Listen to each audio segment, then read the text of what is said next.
एक दिन Monu school late हो गया। टीचर ने गुस्से में पूछा, क्यों लेट आए?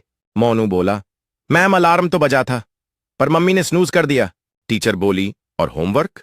मोनू बोला, वो तो सपना देख रहा था कि कर लिया। पूरी क्लास हंसी से लोटपोट हो गई। टीचर बोली, तू तो सपना भी 5G स्पीड से देखता है मोनू। मोनू ने मुस्कुराते हुए कहा, मैम क्या आपको भी 5G स्पीड से सपने देखने का कोई राज पता है? टीचर ने हंसते हुए जवाब दिया, नहीं मोनू, लेकिन मुझे तुम्हारी कल्पना शक्ति पर गर्व है। मोनू ने छुटकी लेते हुए कहा, बस अगली बार अलार्म को 5G में अपग्रेड कर दूंगा।